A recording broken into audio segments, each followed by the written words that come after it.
जितना नशे का कारोबार बढ़ रहा है, कानून बना के इसको नहीं रोक सकते हैं। क्योंकि मैंने कहा ना, थाना और कोर्ट ये प्रिवेंशन नहीं है, क्या है? क्योर। और prevention is better than cure. वैदिक शिक्षा व्यवस्था इसका प्रिवेंशन है।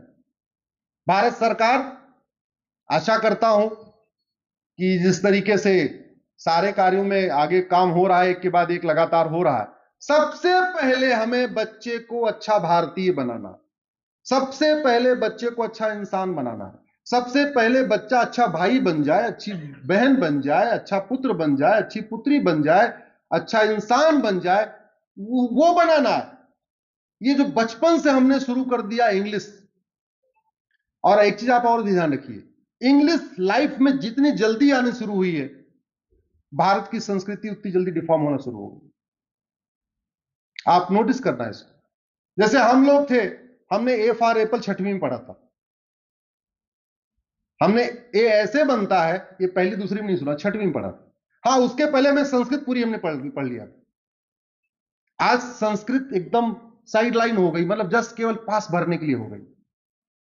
आपको ये जान के आश्चर्य होगा, संविधान बनाते समय बाबा साहब अंबेडकर ने संस्कृत को भारत की राजभाषा यानी ऑफिशियल लैंग्वेज बनाने के लिए रिजोल्यूशन उन्होंने पेश किया था। उनका यह कहना था, अगर संस्कृत राजभाषा होगी तो भारत की संस्कृति बचेगी। संस्कृत भाषा जैसे जैसे खत्म होती जाएगी, भारत की संस्कृति वैसे वैसे खत्म हो जाएगी। और रिजल्ट हमारे सामने है। संस्कृत लैंग्वेज जैसे खत्म हुई है, वेद पुराण कम होते चले गए, भगवत गीता रामायण खत्म होती चली गई। एक एक घर में 5-5 लाख रुपए का मोबाइल है, 5-5 स्मार्टफोन है, लेकिन लोगों के घर में उपनिषद नहीं है, वेद नहीं है, रामायण नहीं है, महाभारत भगवत गीता नहीं है। और उसका क्यों नहीं है? क्योंकि संस्कृत नहीं आती, पढ़ेंगे कैसे? भारत की संस्कृति को बचाना, भारत की परंपरा को बचाना, भारत के रीति रिवाज को आगे बढ़ाना, यह केवल जनता की नहीं, ये सरकारों की भी ड्यूटी है। और समाज और सरकार के स्पीड में जमीन आसमान का अंतर होता है। उदाहरण के लिए, समाज को आप जगाते रहिए, हेलमेट लगाओ, हेलमेट लगाओ, हेलमेट लगाओ, 100 साल जगा लीजिए, फिर भी लोग हेलमेट लगा के नहीं चलेंगे। कानून बना दीजिए, हेलमेट नहीं पहनने पे 50,000 रुपए जुर्माना। कल से कोई बिना हेलमेट का नजर आएगा आपको? आएगा? पिछले 75 साल में इलेक्शन कमीशन सारा दम लगा लिया, 70% से ऊपर वोटिंग हुई क्या? हुई नहीं। कानून बना दीजिए, जो वोट नहीं करेगा उसका वोटिंग राइट खत्म हो जाएगा। सारे वोटिंग करना शुरू करेंगे, नहीं करेंगे? जोर से बोलिए। तो समाज ज्यादा पावरफुल हुआ या कानून?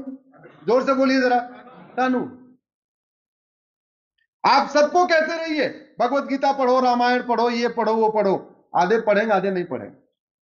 संस्कृत को मैंडेटरी कर दीजिए, हिंदी की किताब में प्राइवेट किताब को हटाइए, रामचरितमानस कंपलसरी कर दीजिए, इंग्लिश में भगवत गीता कंपलसरी कर दीजिए, संस्कृत में वेद पुराण कंपलसरी कर लीजिए। किसी को कुछ नहीं कहना है, कोई समाज को नहीं जगाना।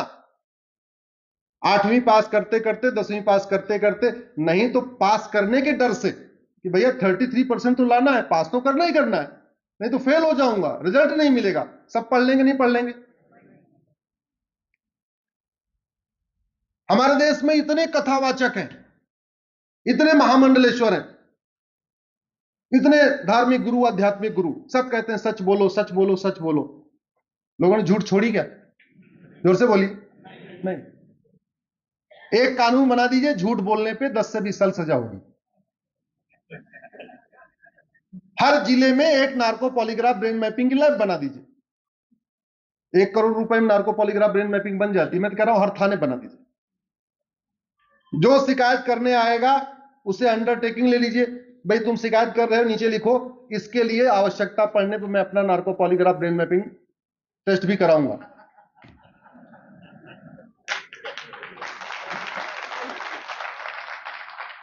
SC ST के फर्जी केस खत्म, छेड़छाड़ के फर्जी केस खत्म, आधे जो फर्जी केस, फर्जी गवाही, फर्जी शिकायत, फर्जी मुकदमे खत्म। केवल इतना करना, एक कानून बनाना है, अदरवाइज आप समझाते रहिए, समझाते रहिए, लोग नहीं मानेंगे। जैसे अमेरिका में, मेरे हाथ में ये अमेरिका का फेडरल पिनल कोड है, इन्होंने झूठ बोलने पे 10 से 20 साल सजा रखी है। झूठ बोलने पे कितनी? 10 से 20 साल। और हर थोड़ी थोड़ी दूर पे उन्होंने narco polygraph brain mapping lab बना रखी है। कानून भी बना हुआ है, लैब भी है। इसलिए अमेरिका में जो क्राइम करते हैं तुरंत पकड़, जब तक नहीं पकड़े गए तब तो ठीक है, जैसे ही पकड़े जाते हैं तुरंत एडमिट कर लेते हैं। जानते हैं क्यों? क्योंकि पता चला शर्ट चोरी करने पे या पॉकेट मारने पे 5 साल सजा है, अगर झूठ बोला कि नहीं पॉकेट नहीं मारा, तो झूठ बोल दिया तो 10 साल की और बढ़ गई, तो कितनी सजा हो गई? 15 साल की। अब बताओ वो कहे एडमिट करेगा कि नहीं करेगा? करेगा कि नहीं करेगा? अदरवाइज आप कथा करते रहिए, राम कथा कृष्ण कथा करते रहिए, सबको सिखाते रहिए सच बोलो सच बोलो सच बोलो, नहीं होगा। तो क्या करना पड़ेगा? कुम्हार की तरीके, एक हाथ अंदर एक हाथ ऊपर। अंदर वाला हाथ शिक्षा दे रहा है, ऊपर वाला हाथ कानून दे रहा है। अंदर वाला हाथ शिक्षा से सिखा रहा है झूठ मत बोलो, ऊपर कानून ऐसा है झूठ बोला तो 10 साल की सजा। सब ईमानदार हो जाएंगे कि नहीं हो जाएंगे? ऐसी कोई बीमारी नहीं जिसकी कोई, ऐसी कोई समस्या नहीं जिसका कोई। आज अनिल साहब बैठे हुए हैं, फिर मैं उसी विषय पे आता हूं, डेमोग्राफी पे। डेमोग्राफी बदलने का 3 कारण है: घुसपैठ, धर्मांतरण और जनसंख्या विस्फोट। और ये तीनों ही रोके जा सकते हैं, मैं कह रहा हूं एक दिन के अंदर, एक महीने के अंदर रोके जा सकते हैं। सिंगापुर में कोई अवैध घुसपैठ करता है क्या? कोरिया में करता है क्या? जापान में करता है क्या? चीन में करता है क्या? भारत में लोग क्यों करते? सिंगापुर में कोई धर्मांतरण कराता है क्या? कोरिया में कोई कराता है क्या? चीन में कोई कराता है क्या? फिर भारत में क्यों कराते हैं? चीन में है किसी की हिम्मत जो 2 से ज्यादा बच्चा पैदा कर दे? है किसी की हिम्मत? नहीं। कानून बहुत पावरफुल होता है। कानून, वो कहते नहीं भय बिन होए न प्रीत। और कानून बनाने की कोई लागत नहीं होती, हर चीज की लागत होती है। सड़क बनाने की लागत, एयरपोर्ट बनाने की लागत, हाईवे बनाने की लागत, हॉस्पिटल बनाने की, स्कूल बनाने की, सबकी लागत होती है। एक चीज ऐसी है जिसकी कोई लागत नहीं है लेकिन काम पूरे देश में उसका करता है, वो क्या है?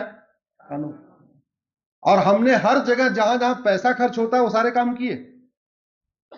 वैज्ञानिकों ने चंद्रयान बना लिया, वैज्ञानिकों ने हमारे क्या कहते हैं मंगलयान की तैयारी शुरू कर दिया है, अभी आदित्ययान सूर्ययान की तैयारी शुरू कर दिया है, 7,500 किलोमीटर तक मार करने वाली अग्नि मिसाइल बना लिया, सब कुछ कर लिया। लेकिन हमने कानूनों के मामले में यह नहीं देखा कि भाई जो बीमारी हमारी है वो बीमारी दुबई में क्यों नहीं है, अगर नहीं है तो वहां कानून कैसा है? जबकि यह काम हमारे संविधान निर्माताओं ने किया था।